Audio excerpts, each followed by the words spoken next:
স্বাগত খেলাযোগে, আপনাদের সাথে আছি খালিদ জামিল। ওয়েস্ট ইন্ডিজকে ঘায়েল করার অস্ত্র শান দিলেন বাংলার ক্রিকেটাররা। চট্টগ্রামের ফ্লাড লাইটের নিচে বেশ হিংস্রই দেখা গেছে টাইগারদের। ক্যাপ্টেন লিটন দাস ফিট হয়ে ফিরেছেন। পিচ নিয়ে কোচের সঙ্গে হয়েছে লম্বা আলোচনা। কে কিভাবে প্রস্তুত হচ্ছে, প্রথম ম্যাচে কম্বিনেশনটা কেমন হতে পারে, চট্টগ্রাম থেকে জানাচ্ছেন সাইফুল রূপক।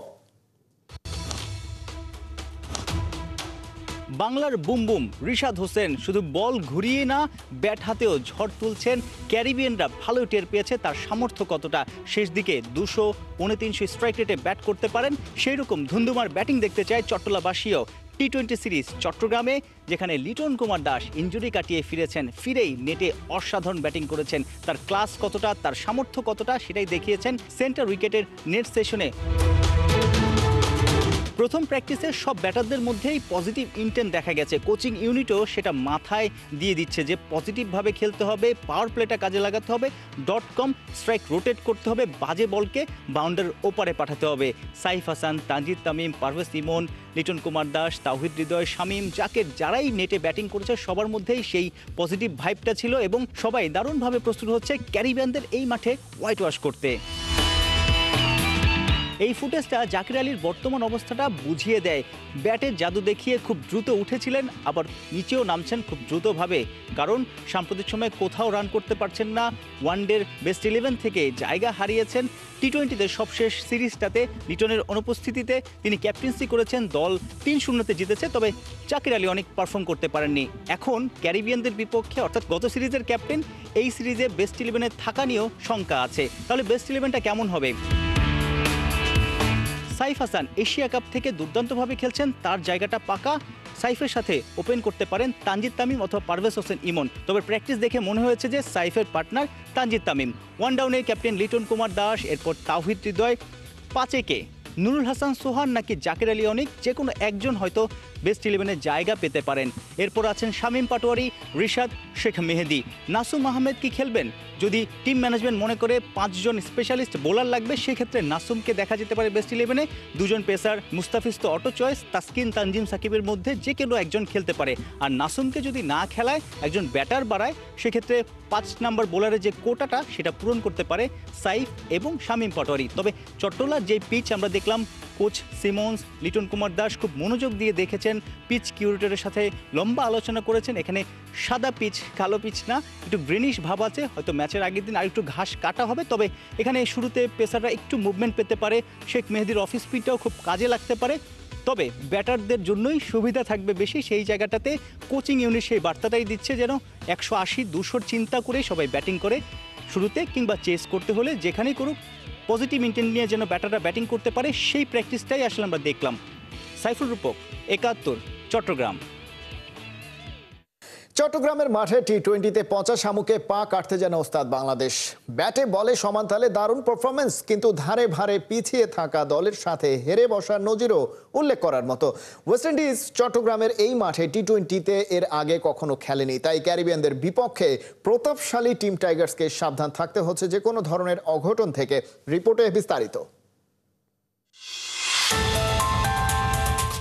মিরপুরের মাঠে ওয়ানডে সিরিজের প্রথম 2 ম্যাচে একেবারেই রান ওঠেনি। শেষ ম্যাচটায় সাইফ হাসান আর সৌম্য সরকার মিলে আগের সব ধারাপাত মিথ্যে করে দিয়েছেন। কিন্তু বাস্তবতা হলো, শেষ ম্যাচেও ব্রডকাস্টারদের দেয়া তথ্য অনুযায়ী স্পিনাররা গড়ে টার্ন পেয়েছেন 4.9 ডিগ্রি করে। অথচ যে কোনো স্পিনার লাইন লেন্থ মেনটেইন করে 1 ডিগ্রি টার্ন করাতে পারলেই বহু জাদরেল ব্যাটারের নাভিশ্বাস উঠে যায়। আগের ম্যাচগুলোর তুলনায় শেষ ওয়ানডেতে একটা বিষয় কেবল উইকেটে যোগ হয়েছে, সেটা কনসিস্টেন্সি। বল পড়ার সাথে সাথে সেটা ক্র্যাক করেনি, সময় নিয়েছে। যে কারণে সাইফ সৌম্য ব্যাট করে যাওয়ার পর তাওহিদ হৃদয় আর নাজমুল শান্ত সেভাবে শাসন করতে পারেননি বোলারদের। আর ক্যারিবিয়ানরা ব্যাট করতে নেমে আনইভেন বাউন্সে কাবু হয়ে ধসে পড়েছে। ওরা গুটিয়ে যায় 30 ওভারে 117 রান তুলতেই। কিন্তু চট্টগ্রামের মাঠে তেমন কিছু হওয়ার সম্ভাবনা নেই। পেসাররা ব্যাটারদের নাগাল পাবেন, উইকেটে ঘাস থাকলে তো কথাই নেই। কিন্তু এখানেও শান্তি নেই ওয়েস্ট ইন্ডিজের, কারণ এর আগে এই মাঠে কখনো 20 ওভারের ফরম্যাটের কোনো আন্তর্জাতিক ম্যাচ খেলেনি কোনো ক্যারিবিয়ান ক্রিকেটার। টেস্ট আর ওয়ানডেতে যা অভিজ্ঞতা হয়েছে সেসবও খুব একটা সুখকর নয়। 2 ওয়ানডের সবকটায় হার আর 3টা টেস্ট খেলে একটা করে জয়, হার আর ড্র। কিন্তু তার চেয়ে দুশ্চিন্তার বিষয় সাগরিকার উইকেটে এভারেজ রান চোখ কপালে তোলার মতো। শেষ 5 বছরের হিসেব বলছে এখানে 176-এর বেশি গড়ে রান তুলেছে টাইগার ব্যাটাররা। এই টাইম স্প্যানে অন্যান্য দলের তুলনায় এটাই সর্বোচ্চ এভারেজ দলীয় রানের হিসেবে। এরপরে আয়ারল্যান্ড, তার নিচে আইরিশদের প্রতিবেশী ইংল্যান্ড, যদিও ওরা ম্যাচই খেলেছে ওই একটাই। চট্টগ্রামের বীরশ্রেষ্ঠ ফ্লাইট লেফটেন্যান্ট মতিউর রহমান স্টেডিয়ামে বাংলাদেশ মোট 13টি টি20 খেলেছে এর আগে, 9টি জয় আর হার 4 বার। কিন্তু এই মাঠে যাদের এত দাপট, সেই বাংলাদেশের টেনশনের কারণ আছে যথেষ্ট। পচা শামুকে এখানে পা কাটে অহরহ। হেরে যাওয়া ম্যাচে বাংলাদেশের প্রতিপক্ষদের নাম এক করলে অবাক হতেই হয়। এই মাঠে শ্রীলঙ্কার সাথে বাংলাদেশ টি20 হেরেছে 2 বার, একবার করে আয়ারল্যান্ড আর হংকং এর বিপক্ষে। আবার চট্টগ্রামেই ইংল্যান্ডকে একবার হারিয়েছে বাংলাদেশ। সব মিলিয়ে টি20 আনপ্রেডিক্টেবল হতে পারে। সাম্প্রতিক সময়ে সফল অধিনায়ক লিটন কুমার দাস ইনজুরি কাটিয়ে ফিরেছেন দলে। হতে পারে শেষ ওয়ানডেতে একচ্ছত্র দাপট দেখিয়েছে টাইগাররা, সাথে আছে সেই মোমেন্টাম। তবে এই সাগরিকায় আপসেটেরও দেখা মেলে। ড্যারেন স্যামি অ্যান্ড কোংয়ের বিপক্ষে তাই চাই একটু এক্সট্রা সাবধানতা। খালিদ জামিল, একাত্তর। কালো নয় চট্টগ্রামের পিচ, সাদা ঘাসও আছে খানিকটা। এমন উইকেটে পেসাররা পেতে পারে মুভমেন্ট, তবে ব্যাটারদের জন্যই হবে সোনায় সোহাগা। টি20 ম্যাচে দর্শকরা চায় 4 আর ছক্কা। চট্টগ্রামের পিচে রং আর চরিত্র আভাস দিচ্ছে হাই স্কোরিং ম্যাচের। ছোট ফরম্যাটে কতটা শক্ত ক্যারিবিয়ানরা, জানাচ্ছেন সাইফুল রূপক। একই আনকোরা লেগ স্পিনারের বলে নেটেই কাপাকাপি। ম্যাচে ঘূর্ণিবাজ ঋষাদের সামনে কি চোখে সর্ষে ফুল দেখবে ক্যারিবিয়ান ব্যাটাররা? গায়ের জোরে ব্যাট চালালেই কি হয়, ব্যাটে বলে কানেকশন করতে লাগে স্কিলও। ওয়ানডে সিরিজে 1 ডজন ক্যারিবিয়ানকে পকেটে নেয়া ঋষাদ চট্টগ্রামে টি20 সিরিজেও হতে পারেন এক্স ফ্যাক্টর। ঢাকার কালো উইকেট ছিল না ভালো, চট্টলার 22 গজে ব্যাটাররা ছড়াবে আলো। মিরপুরে শুধু অবাক হননি, মোবাইলে ধারণ করেও রেখেছিলেন হেমিংয়ের আলোচিত সমালোচিত পিচ। সাগর পাড়ের উইকেট দেখে মুখ ভরা হাসি ওয়েস্ট ইন্ডিজ গুরু ড্যারেন স্যামির। তৃতীয় ওয়ানডে শেষে প্রেস কনফারেন্সে বলেছিলেন, বাংলাদেশের সেরা উইকেট হয় চট্টলায়। বন্দর নগরীর পিচের রঙের সাথে চরিত্রও ভালো হবে। স্যামির শরীরী ভাষা দেখে ধরে নেয়াই যায়। 2 বারের বিশ্ব চ্যাম্পিয়ন, যদিও নামকরা ক্রিকেটাররা নানান দেশের ফ্র্যাঞ্চাইজি ক্রিকেটে খেলতেই মুখিয়ে থাকেন। দেশের জার্সিতে নারিন, পুরান, রাসেলদের দেখা মেলা ভার। 2 অভিজ্ঞ রবম্যান পাওয়েল আর জেসন হোল্ডারকে পেয়ে স্বস্তির নিঃশ্বাস ফেলতেই পারেন কোচ স্যামি। সাবেক কাপ্তান পাওয়েল মিডল অর্ডারে ধুন্ধুমার ব্যাটিং করায় পটু। টি20তে Holder utility cricketer, medium pace সাথে ভ্যারিয়েশন। ব্যাট হাতে বড় বড় ছক্কা হাঁকাতেও জানেন। Brandon King, Shai Hope, Sherfane Rutherford, Rovman Powell, Roston Chase. পিচে টার্ন কম হলে বল ব্যাটে আসলে ওরা হয়ে যেতে পারেন বিধ্বংসী। স্কোরবোর্ডে আরামসে তুলতে পারেন 180 থেকে 200 রান। স্যামি পিচে মুগ্ধ, বোলার কিংবা ব্যাটারদের নিয়েও নেই অত চাপ। প্রতিপক্ষ কোচের যত দুশ্চিন্তা ফিল্ডিং নিয়ে। মিরপুরের শেষ ওডিআইতে সফররতরা ক্যাচ ছেড়েছেন একের পর এক। I counted 5, 6 of them and one didn't go to hand because one was too wide early up. Catches win matches, দারুণ ফিল্ডিং ছোট ফরম্যাটে গড়ে দিতে পারে বড় পার্থক্য। সেই বার্তা দিয়েই চট্টলায় প্রথম প্র্যাকটিসে ফিল্ডিংয়েই বেশি জোর দিয়েছেন ওস্তাদ Darren Sammy. Ground fielding, flat কিংবা হাই ক্যাচ, সবখানেই তার ক্রিকেটারদের চান ফার্স্ট ক্লাস। আইসিসির টি20 র্যাঙ্কিংয়ে ক্যারিবিয়ানরাই বড় ভাই, ওদের অবস্থান 6-এ, বাংলাদেশ 9-এ। তবু এই সিরিজে টাইগারদেরই থাকার কথা আপার হ্যান্ডে, কারণ গেল মাসে নেপালের কাছে সিরিজ হারা ক্যারিবিয়ানরা গেল ডিসেম্বরে বাংলাদেশের কাছে হয়েছিল হোয়াইট ওয়াশ। আর ছোট ফরম্যাটে টাইগাররা গেল 3 মাস ধরেই দারুণ ক্রিকেট খেলছে। সাইফুল রূপক, একাত্তর, চট্টগ্রাম। সাকিব আল হাসানের নামে দুনিয়ার অনেক মানুষ চেনে বাংলাদেশকে। বাংলার ক্রিকেটের পোস্টার বয় এভাবেই নিজের দেশকে করেছেন ব্র্যান্ডিং, যার আওতায় পড়েছে পাকিস্তানও। 2 দশক আগে খেলা ছেড়ে দেয়া পাকিস্তানি এক ক্রিকেটারও রীতিমতো কাবু হয়েছেন সাকিব জ্বরে। টাইগার অলরাউন্ডার, তার সাবেক একজন কিংবদন্তি, তার কাছে একজন ফাইটার। ভালোভাবেই চেনেন মাশরাফি আর আশরাফুলের মতো তারকাকেও। দ্বিপাক্ষিক সিরিজ খেলতে পাকিস্তানের বধির টিম নিয়ে বাংলাদেশে আসা কোচ নাদিম জাফরের কথা শুনেছেন আবু নাইম। বাংলাদেশে কেউ আসবে আর ক্রিকেটীয় আড্ডায় সাকিব আল হাসানের গল্প হবে না, তা কি করে হয়? পাকিস্তানের সাবেক ক্রিকেটার নাদিম জাফরের চোখে সাকিব টপ ক্লাস। পাকিস্তানেও তিনি খুবই জনপ্রিয়। তার মতো ফাইটার ক্রিকেটার চায় প্রায় প্রতিটা দল।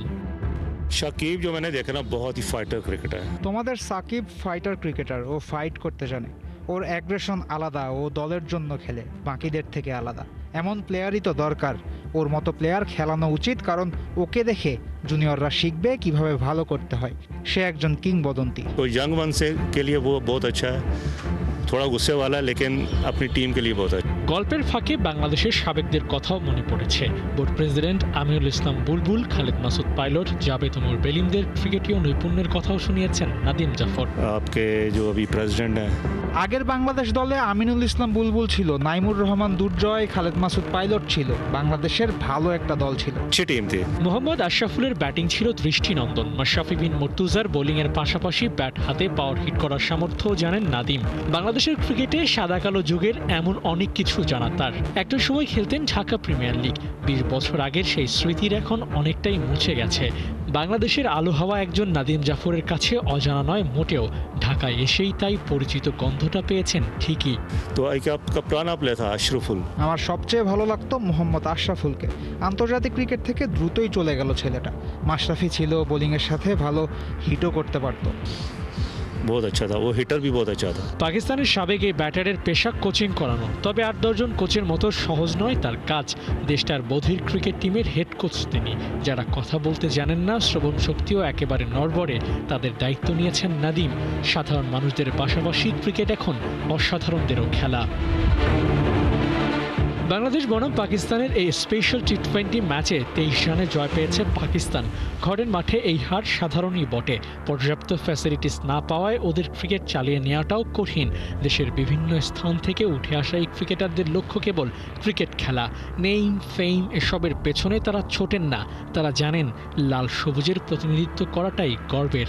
যে গর্বের কথা ওরা মুখে বলতে না পারলেও ধারণ করেন অন্তরে। আবু নাইম, 71।